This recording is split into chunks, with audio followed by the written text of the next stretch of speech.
cette réunion, la veille, le lendemain de la disparition d'Hugo Chavez. Moi j'étais à ce moment-là sur Canal+, au Grand Journal, où j'affrontais, je crois que c'est le terme, Daniel Cohn-Bendit, qui avait à peu près introduit avec absolument tous les poncifs imaginables, amis des tyrans, une dictature, etc. Je vous en passe, c'est des meilleurs. Bon. Et moi ce que j'ai vu là-bas, c'est absolument effectivement tout l'inverse. C'est une démocratie qui, sur bien des aspects, peut servir effectivement d'exemple à ce que nous vivons dans les pays européens. Moi je ne connais pas d'endroit dans le monde où en 15 ans, le taux de participation électorale est passé de 30 à 40% à 80% de votants. En 98, il y avait 6 millions de personnes qui ont participé à l'élection d'Hugo Chavez. Eh bien, Hugo Chavez, quand il a rendu son mandat, on peut le dire malheureusement, effectivement, de la façon dont on sait, et assuré le relais, eh bien, il y a eu presque 15 millions d'électeurs qui ont voté. Il en était fini de la vote censitaire. Et quelque part, et je crois que c'est peut-être là où on peut lui tirer notre chapeau le plus important, il a laissé derrière lui un peuple politique, un peuple qui se mobilise, qui effectivement se bat pour la démocratie et le suffrage universel. Ça, c'est la première chose qu'il faut dire. La deuxième chose par rapport à ce que nous vivons actuellement, c'est que nous avons constaté là-bas, avant même l'élection, que Capriles et la droite avaient fait monter la pression et contester à l'avance le processus électoral. Ça a été une stratégie délibérée. Et pourquoi ça a été une stratégie délibérée? D'abord parce qu'au niveau du contenu, ils ne pouvaient en réalité se séparer en rien de l'héritage de Chavez, tellement l'héritage était populaire. Il n'y a pas eu l'once d'un contenu avancé par le candidat Capriles. Et la seule chose qu'il a pu dire à un moment donné, c'est que quand Maduro proposait d'augmenter de 20% les salaires minimums, lui le faisait de 40%, ajoutant la démagogie à une politique réactionnaire. Donc en réalité, la seule façon de contrer ça, c'était de dire, de sortir la rengaine sur un vote qui ne serait pas démocratique. Et c'est ce à quoi on assiste depuis. Mais je crois que si, fort heureusement, l'investiture va se passer normalement aujourd'hui, eh bien, il faut continuer à surveiller ce qui se passe, parce que ce que joue la droite, c'est le pourrissement par la suite de la situation. Il parie sur la détérioration économique du pays. Donc je crois que plus que jamais, effectivement, il faut qu'on veille à ce qui se passe là-bas. Et une dernière chose, et un dernier point, moi je ne connais pas de parti au pouvoir, en Europe ou ailleurs, qui après 15 ans au pouvoir ne serait pas satisfait d'avoir 2 points d'avance sur son candidat principal. On en reparlera pendant quelques années en Europe et ailleurs. Donc moi je crois que cette élection, c'est une grande victoire du peuple vénézuélien, c'est une grande victoire de la démocratie, n'en déplaise à tous ceux qui la contestent et qui en réalité, il faut le dire, à mon avis, et ce terme mérite le chose, sont les valets de l'impérialisme. Chers camarades, je suis venu apporter la pleine solidarité des communistes français au peuple du Venezuela, aux démocrates vénézuéliens et au président Nicolás Maduro. Parce qu'aujourd'hui, je me souviens du soir du 5 mars où nous étions rassemblés ici pour un triste événement, le décès d'Hugo Chavez. Et ce soir, nous sommes ici pour fêter une victoire qui est celle du président et qui est celle de son peuple. On voit depuis lundi qui veut la paix, qui veut construire le Venezuela, qui lui cherche un avenir, et on voit qui veut la destruction, le chaos et la mort. Dans les mots que je veux prononcer ici ce soir, c'est toute l'amitié, la fraternité, la solidarité avec les militants qui viennent de perdre 8 d'entre eux lâchement assassinés. Ce sont presque des assassinats politiques et ils sont inadmissibles quand en même temps l'Union européenne fait la fine bouche et colporte des mensonges et hésite à reconnaître un président légitimement élu. D'autant plus inadmissible quand les États-Unis, qui n'ont pas compris que le monde a changé, que l'Amérique latine a changé, que désormais ce sont les peuples d'Amérique latine qui portent leur destin en main, les États-Unis, eux aussi, jouent l'amalgame, le mensonge, la manipulation pour détruire une démocratie qui avancera malgré eux. Je veux terminer en disant que bientôt, dans quelques jours, notre secrétaire national Pierre Laurent aura l'occasion de conduire une délégation du Parti communiste français pour personnellement venir féliciter chaleureusement Nicolás Maduro de son élection que nous fêtons ensemble ici ce soir. Merci. Bon, c'est une bonne chose qu'on soit de nouveau tous ensemble. On remercie l'ambassade d'avoir et les autres organisateurs d'avoir permis cette rencontre. Naturellement, tout ça est fait très rapidement, mais c'est important qu'à chaque fois à Paris, les événements de la vague révolutionnaire de l'Amérique du Sud soient pris en compte, répercutés, et qu'à chaque étape, nous nous retrouvions d'abord pour sentir notre force commune, notre lien affectif, culturel et surtout politique. Chacune de ces retrouvailles est une occasion d'approfondir notre compréhension politique pour faire face aux tâches que nous avons à accomplir ici. Ce n'est pas par exotisme ou seulement par romantisme que nous nous retrouvons.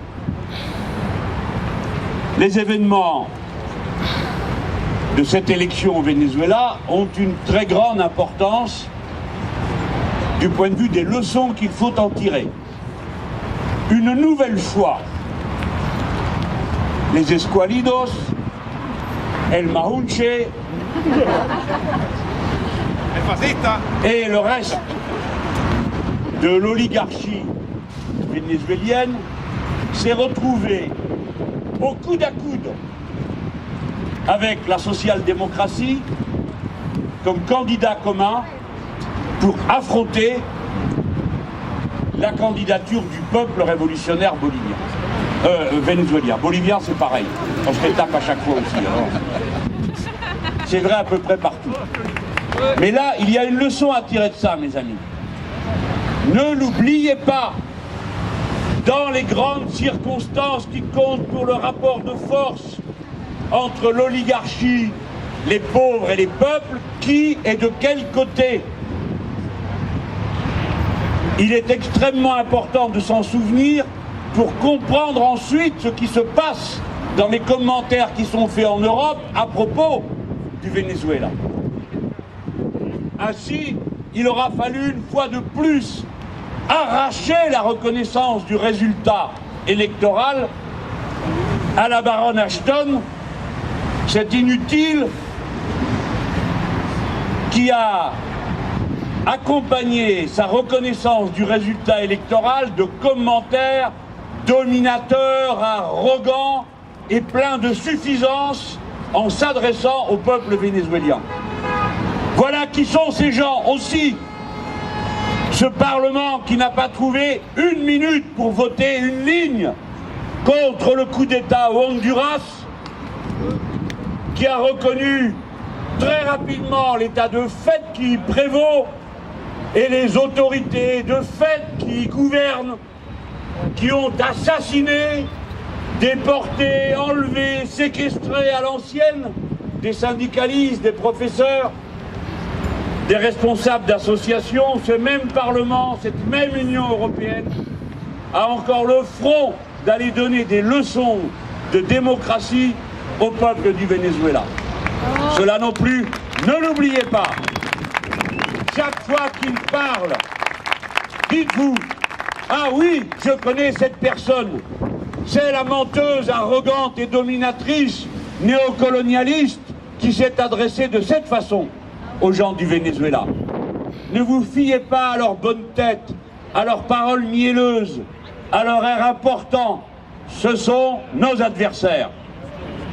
Ensuite, il y a une réflexion à avoir sur le fait qu'aucune révolution ne progresse d'une façon linéaire, qu'aucune situation n'est jamais acquise dans la conscience du très grand nombre, et que aucune ruse de l'ennemi ne doit être sous-estimée. el Mahunche este, el Capriles y los Escualidos hicieron una campaña de nuevo de mentiras, comparándose al comando Simón Bolívar, del comandante. Se llamaron ellos mismos comando Simón Bolívar. Ils se sont eux-mêmes intitulés, autour du candidat de la droite et des sociodémocrates, commando Simón Bolívar pour monter la campagne électorale. Pendant toute la campagne, ils se sont présentés non pas pour ce qu'ils sont, après tout, dans une démocratie. Il est normal, il est légitime qu'il y ait des points de vue contraires, c'est bien pour ça qu'il y a une démocratie.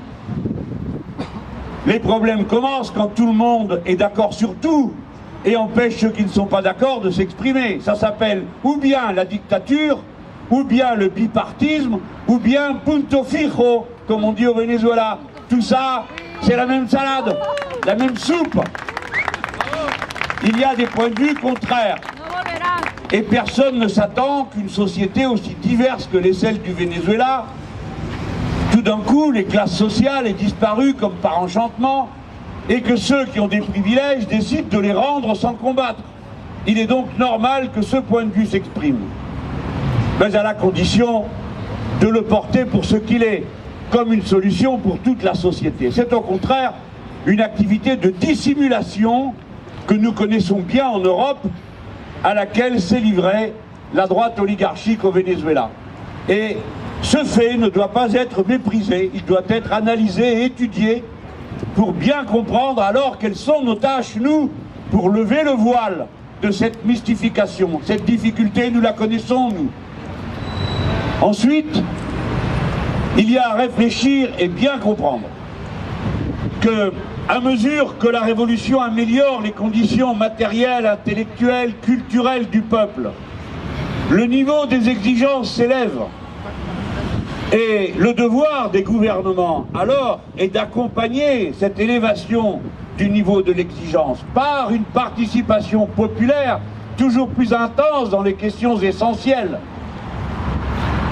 Et nous ne devons pas avoir peur de nous dire que peut-être il y a des leçons à recevoir de ce que nous n'avons pas assez bien fait, non pas pour montrer du doigt nos camarades, mais pour apprendre pour nous-mêmes ce que nous-mêmes nous aurons à faire. Car en quelque sorte, ils nous ouvrent le chemin, et à chaque circonstance, nous devons étudier ce qui leur advient comme si cela nous advenait à nous, en nous disant que nous serons impardonnables si nous ne tirons pas les leçons de ce que nous avons vu là-bas. Encore un élément, la place de la démocratie. Voyez-vous, c'est une chose extraordinaire que de voir oser contester les résultats électoraux du Venezuela. La plupart des observateurs s'accordent pour dire que le processus démocratique est un des plus avancés du monde, compte tenu des moyens qui sont mis en œuvre. Et peut-être parce que, stimulés par la suspicion permanente qui nous accablait, nos dirigeants ont multiplié les garanties données de la sincérité du scrutin, ce qui est reconnu par tout le monde. Mais il faut approfondir cette idée. La démocratie n'est pas une concession que nous faisons à nos adversaires. Nous n'organisons pas des élections parce qu'ils nous y obligent. C'est tout le contraire. S'ils le pouvaient, eux, il n'y aurait plus d'élections. Parce qu'ils l'ont déjà fait. Et leur première réponse au gouvernement démocratique d'Hugo Chavez, ça a été un putsch, pas des élections. Et s'ils ont ensuite provoqué des élections, c'est en utilisant une disposition de la Constitution votée par le peuple bolivarien, le référendum révocatoire que nous allons essayer de faire vivre ici aussi en France. La démocratie, pour nous, n'est pas une concession, c'est le contraire. C'est l'outil, le moyen permanent d'élever le niveau de conscience, en poussant chaque homme, chaque femme à s'impliquer dans les affaires communes, avec toute la difficulté que cela représente de bien comprendre notamment quand l'adversaire passe son temps à rendre tout confus et à faire passer pour des vérités éternelles ce qui est seulement le service de ses propres intérêts. La démocratie, les bulletins de vote, les campagnes électorales contradictoires sont un levain révolutionnaire. Et la preuve, c'est que même s'il peut nous arriver de reculer en proportion, cependant tout le peuple progresse et s'investit davantage dans ses affaires, comme le montre l'élévation du niveau de la participation au vote.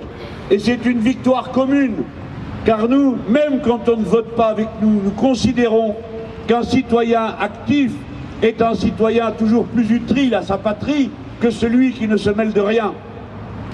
Et enfin, nous voyons qu'à mesure que ces élections ont lieu, le niveau de conscience et le socle politique s'élargit.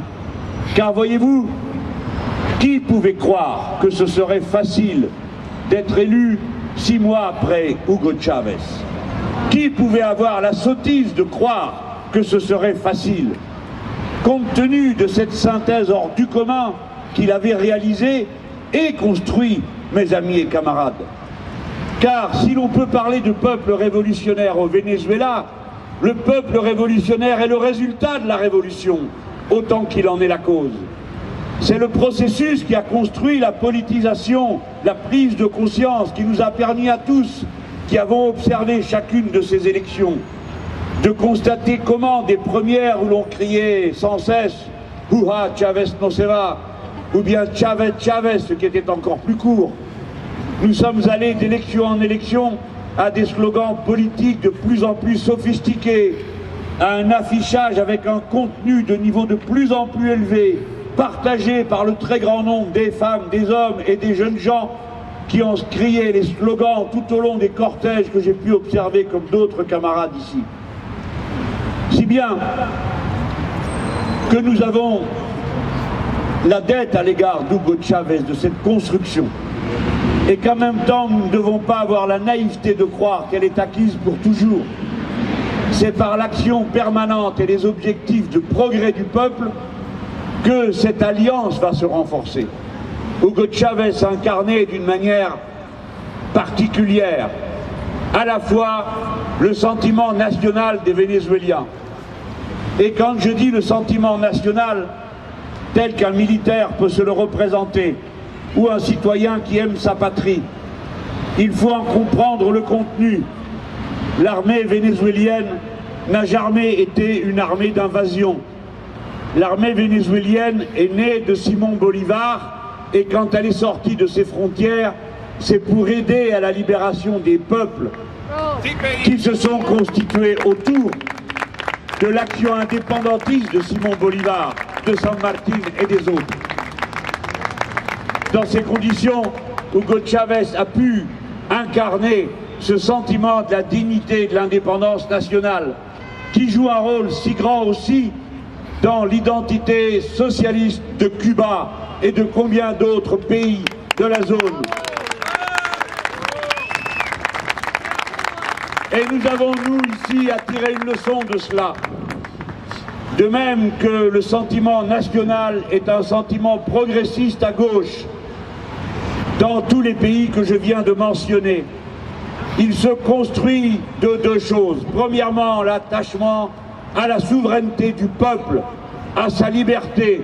Et deuxièmement, le rejet de l'impérialisme nord-américain, de ses logiques paranoïaques, de ses méthodes criminelles, de ses complots incessants, de son habitude d'envahir les voisins pour un oui, pour un non, dès que les gouvernements lui déplaisent, comme on s'en souvient à Panama, à Grenade, au Chili évidemment, et dans combien d'autres pays, pour tous ceux qui se souviennent de l'opération Condor et des autres menées mafieuses et criminelles qui ont été faites pendant ces années, ou bien qui simplement encore aujourd'hui observent de quelle manière indigne est maintenu le bagne de Guantanamo. S'il y a un problème à Cuba, ce problème s'appelle le bagne de Guantanamo. Eh bien nous, qui n'y sommes pas habitués, ou plus exactement en particulier pour ce qui concerne la France, qui avons été habitués à une politique d'indépendance, nous voici confrontés de nouveau à la question de l'indépendance et la souveraineté du peuple, non seulement vis-à-vis de l'Union européenne, dont je ne vous rebattrai pas les oreilles encore une fois ce soir, mais dont l'activité tyrannique et autoritaire vient de faire une nouvelle démonstration à Chypre, quand bien même tout son Parlement avait voté contre le plan d'assainissement ou réputé tel, Chypre a été obligé d'accepter la dictature de la Troïka. Mais nous, les Français, nous sommes confrontés au fait que d'une manière en semi-complot et quasi secret est en train de se réaliser le grand marché transatlantique dont nous avons été ici un certain nombre à semer l'alerte lorsqu'il a commencé et qui vient d'être engagé à l'initiative du président Obama, immédiatement salué par Madame Merkel et piteusement rallié par le président Hollande qui prétend maintenir je ne sais quelle exception culturelle. Le grand marché transatlantique fait partie des cibles que nous devons abattre et empêcher de se réaliser. Par conséquent, la question de l'indépendance nationale, que nous confondons nous avec la question de la souveraineté populaire, parce que c'est la même chose pour nous qui ne sommes pas nationalistes. La question de l'indépendance à l'égard des Nord-Américains et de n'importe quelle institution qui prétend avoir le dernier mot contre la souveraineté du peuple nous est reposée. Et alors, une nouvelle fois, Venezuela bolivarian est un modèle et une source d'inspiration pour nous. Je dis bien une source d'inspiration, terme qui est mieux approprié que le terme de modèle. Voilà pourquoi, en tout point, en toute chose, nous sommes unis au peuple du Venezuela. Nous saluons et nous respectons sa démocratie. Nous saluons le résultat électoral. Nous avons observé que tous les pays de l'Amérique latine ont d'abord reconnu ce résultat, avant que poussivement l'Europe se décide à en faire autant. Il ne reste donc que les gringos qui, une fois de plus, menacent et agitent en tirant les ficelles de leurs marionnettes locales, les Esqualidos et le Maounche lui-même. À la fin, c'est nous qui aurons le dernier mot, je l'espère. Je voudrais que chacun se souvienne que lorsqu'on nous demande de faire des efforts, comme ils disent hypocritement de part et d'autre, nous demandons en effet à la droite vénézuélienne de faire l'effort de cesser de tuer les gens. Nous lui demandons de faire l'effort de cesser de mettre le feu aux dispensaires. Nous leur demandons de faire l'effort de cesser d'agresser nos glorieux camarades, les médecins cubains qui viennent aider le peuple du Venezuela. Et à nos camarades, nous demandons, nous, de faire l'effort de continuer à être révolutionnaires. Nous leur demandons de continuer à faire l'effort de ne pas réagir à toutes ces provocations comme ils l'ont fait magnifiquement. Nous saluons l'effort qu'ils font pour rester démocrates et pacifiques devant une telle adversité et tant d'injustice et tant d'infamie. Vive le peuple du Venezuela, vive la révolution bolivarienne.